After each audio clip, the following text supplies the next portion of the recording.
Hi, it's Christy at the Burgundy Basket. Today we're doing Q is for Quilt in my A-Z Crochet Toys with Me series. And this is a fun little way to use up all your little scraps that are in your yarn basket. I'm using 4-ply worsted weight yarns from like Red Heart Super Saver and Karen, but you can use any weight yarn for this project. It's not really a pattern more than it is a technique or just a style of crochet. It's really very free form. And for my 4-ply worsted weight yarns, I'm using my size H crochet hook, 5mm. You can definitely go up to an I or J if you're using 4-ply yarns and have a looser blanket. I'm also just going to be doing a lovey size blanket, but you can continue in this this way of crocheting and just keep adding and adding to it with your scraps, and then you'll have a nice large afghan. You could even make a bedspread. So I've already started this small little swatch here. Like I said, there is no pattern. This is just a technique, a way to use up your scraps in a very fun, free-form manner. I'm doing half double crochet, but you can do single crochet, double crochet. This will even be a good stitch sampler. But now that I'm here at the end of my pink, I'm going to change color here on my last pull through on this last part of the stitch. Switch over to that purple color. And I like to tie my yarns back here on the back of my work to secure my tails. Now in this part, this is my second color. I can choose if I want to switch and crochet this way, or I can just keep going in the direction that I was going. And I think I'm just going to go back in the direction that I was going for this second color. The fun thing about Scrappy yarn projects is that you can do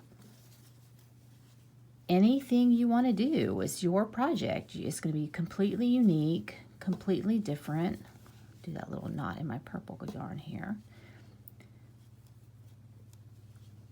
I love doing Scrappy projects. There's just something very rewarding about taking all these little scrap yarn balls and actually making them useful. So I'm going to continue working this purple until we run out. And then I'm going to join my third color and show you how we're going to turn and go the opposite direction. All right, so here I am at the end of my purple, and I'm going to join my new color. And I've got the smallest little tail here. I barely had enough yarn to finish that last row. So pull through that new color and tie these off, especially having that little tail, and you definitely need a knot back here.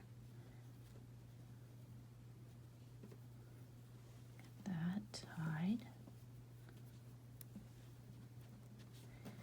Now we're going to chain up one, and we're going to turn to work down this raw edge.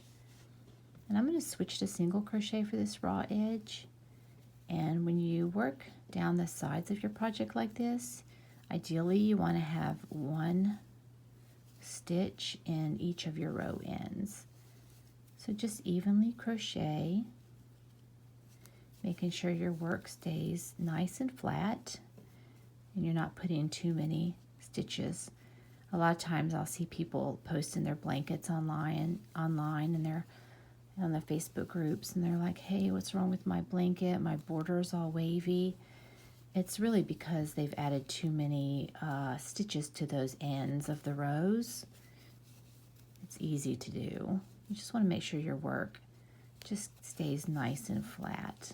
If you have 10 rows, ideally you want to have 10 evenly spaced stitches down the side of your row end. So put one more at the end there at the chain start. So here we go. So we've got our new color started going this way. And so I'm just going to chain one and continue to work rows this way. And then when I get done with that row, I'll meet you and we'll switch to the fourth color and figure out which direction to go from there. All right, so here I am at the end of this row with my white, and I'm going to pull through this yarn tail to join my new color on that last stitch and tie these tails in a knot.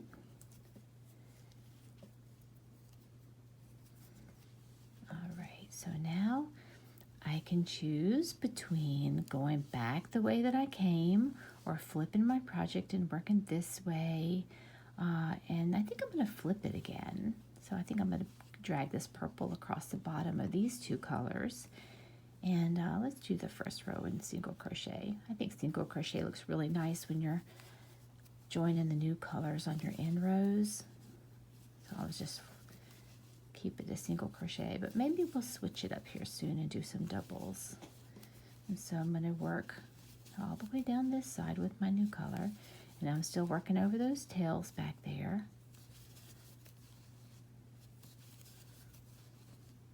All right, all the way down.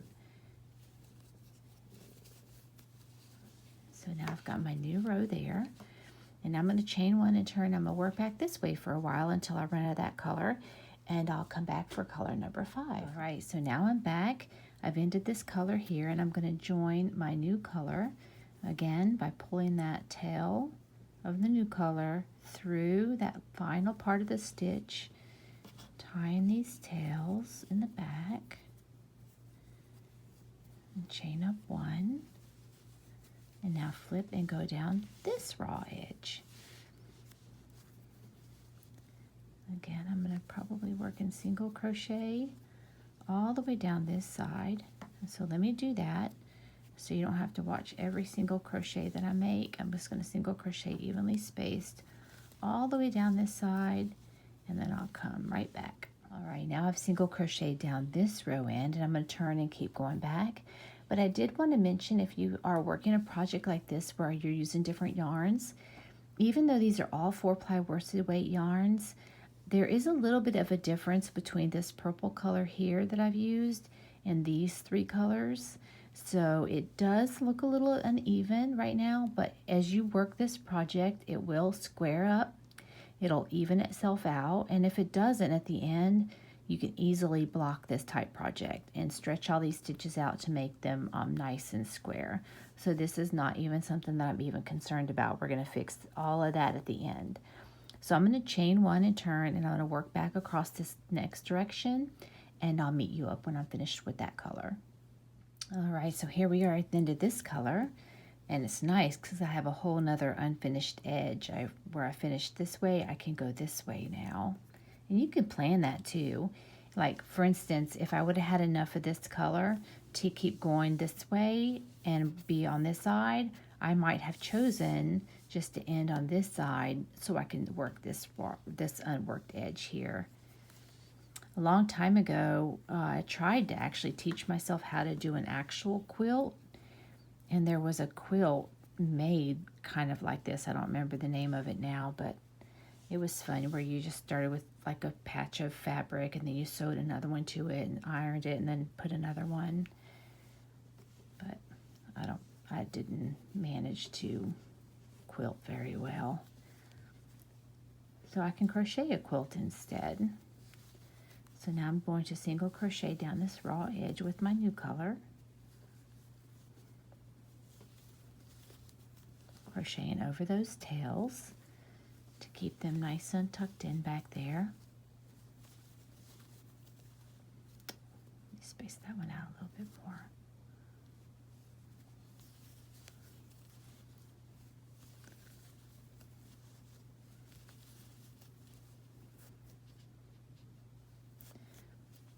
And you can pick colors for this project where they're all different and fun, or you can kind of match them a little bit if you have a certain color palette you're going for.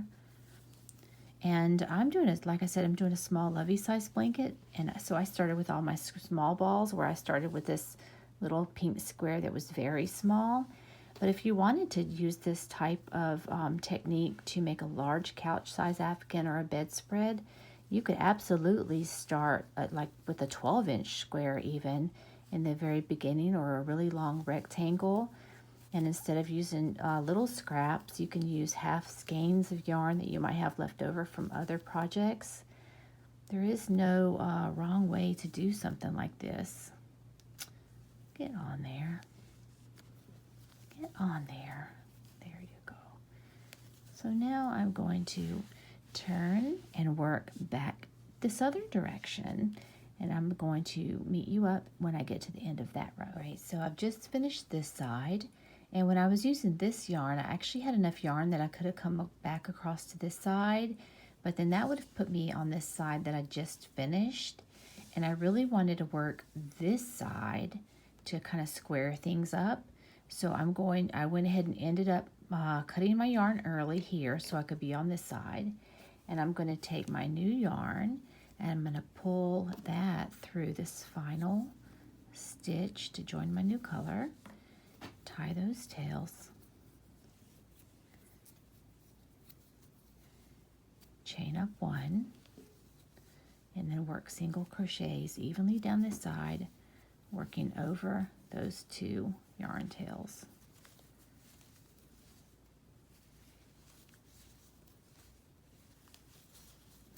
And I'm going to continue working single crochets down this side, and then I'm going to probably switch back to half double crochet, and then I'll meet you up when I'm done with this color. All right, so when I was working this color in rows, I ran out and had to join my new color with the wrong side facing up. This is the side that's got all my tails crocheted under it. So I don't want this to be my right side up, and so I don't want to just turn and work this way because that means my wrong side is facing up. So I've already joined my new color, so I'm simply going to flip my project back over, and I'm going to work back in the right direction with the right side up. And probably what I'll do when I get to this corner is I'm going to turn the corner just like you would any other square that you were making, and I'm going to work back down this side with my new color. So I'm going to do a strip here, and then I'm going to come back and do a strip here, and then work this way. So I'll catch back up with you when I've done those rows. Now I'm back, and we are at the point now where if I continue to do any more colors and sides, you're probably going to be bored to tears. So I'm going to end this part here.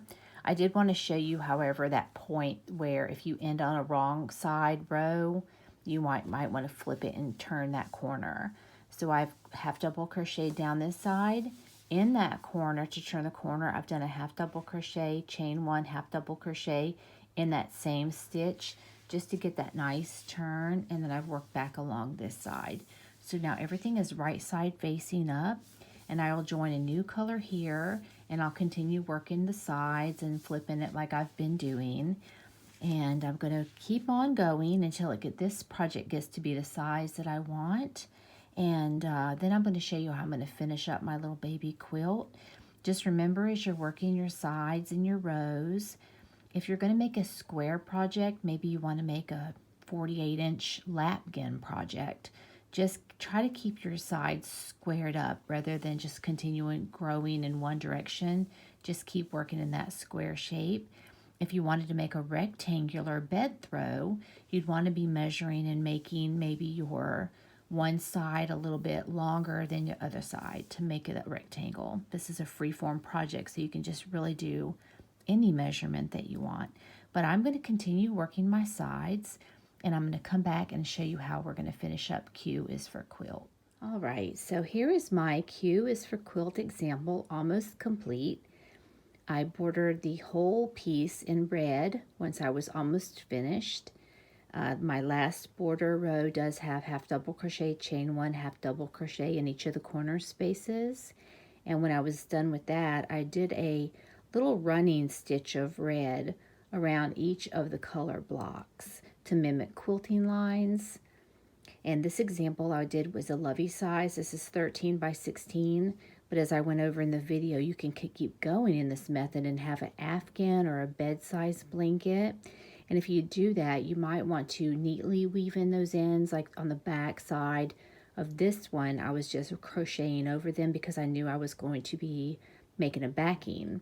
But if you are not going to make a backing, and this is just going to be a single afghan, you might want to neatly use your needle to weave in those ends on the back side. So now the next step for this piece is I'm going to wash it and block it to make sure it's nice and square. And I'm also going to wash and dry my backing fabric. And then once those two pieces are dry, I'm going to come back and show you how I'm going to assemble all of this into Q is for quilt.